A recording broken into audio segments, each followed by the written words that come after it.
Paul has another gospel, which is greater than the gospel of Christ. As Paul is saying, we should abandon. What's the gospel of Christ? Again? What the heck? I said, Paul has another gospel, which is greater than the gospel of Christ. As Paul is saying, we should abandon. What's the gospel of Christ? The gospel of Christ. Okay, I have that. That is even a question. According to the time of Jesus preached his own gospel, but the Bible came after Jesus. What was the name? What was the name of that gospel? It's Injil. Okay, but where do we ever see Jesus preaching from some Injil that was given to him from a pagan god named Allah? Here's the Bible. It says that during the time of Jesus is speaking that this gospel. Now Jesus refers to that gospel itself. So there's a gospel that Jesus says this gospel will be preached. So which gospel is Jesus referring at his time, during his lifetime? Well, the Bible came after Jesus. Yeah, that's exactly how he planned it. When you go to chapter 23, verse 34 of Matthew, he says that he was sending scribes in addition to his 12 apostles with prophets and hakamim, wise men. So where is that gospel that Jesus used during his lifetime? Where is it? Okay, so let's go over to chapter 26 of Matthew. We'll start at verse 6. And it says, while Jesus was in Bethany at the house of Simon the leper, a woman approached him with an alabaster jar of very expensive perfume. She poured it on his head as he was reclining at the table.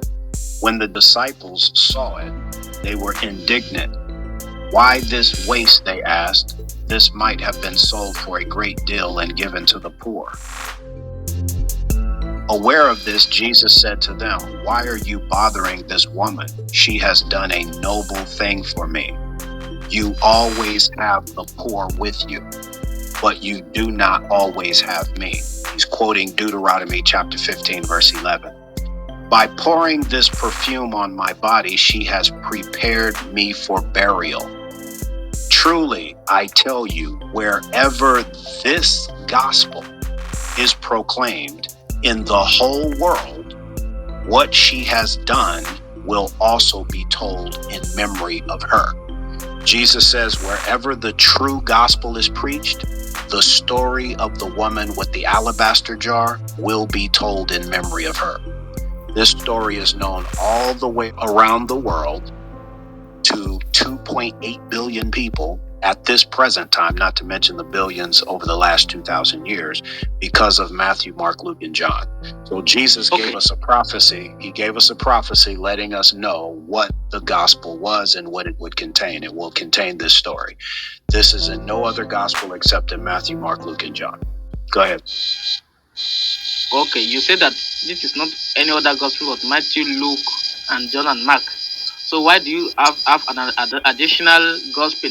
Because you have almost about more than 10 of them in the Bible additionally. But where? In like Acts of the Apostles, Roman.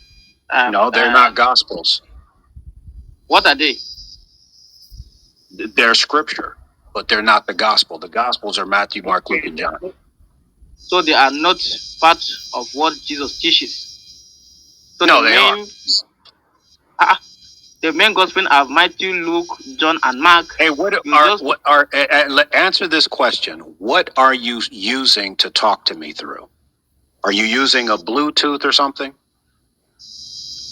No. What are you using? I'm using my phone. Okay, whatever you're using is making a lot of noise and there's a lot of static. Okay, but now it's clear. Okay, so try. Okay, now it is. So make sure it stays clear. Okay. Because it's hard to understand you. It's already hard to understand you because of your English. So Jesus says, wherever the gospel is proclaimed, what this woman did, which she anointed his body for burial, will be told in memory of her. That's a prophecy from Jesus. It's true because that story of the woman with the alabaster jar is known all over the world. You can go into any church on any continent. reach in the back of the pew, pull out a hymnal, and you'll see no less than 3 to 4 songs to the woman with the alabaster jar. It's not taught in the Quran, and it's not taught in any apocryphal gospel that was written centuries later. Here is Matthew 24, verse 14. Jesus says, this gospel of the kingdom shall be preached in the whole world. So Jesus is using a gospel during his lifetime. You know? What gospel is he talking about? Oh, okay, read Matthew 24, verse 14. Let's go there. I know it. I know it by heart. As a matter of fact, I have a club named The Final Message with Matthew chapter 24, verse 14. I know this better than you do. You're not teaching anybody anything. Okay. He says, this gospel of what? The Malkut HaKodesh, right? The kingdom will be proclaimed in all the world to all nations. The Greek word is ethnos, where we get ethnic, to all ethnic groups around the world. Then the end will come. That verse is letting us know that the final message to all nations until the end of time is the gospel of the kingdom. There is no message of Islam.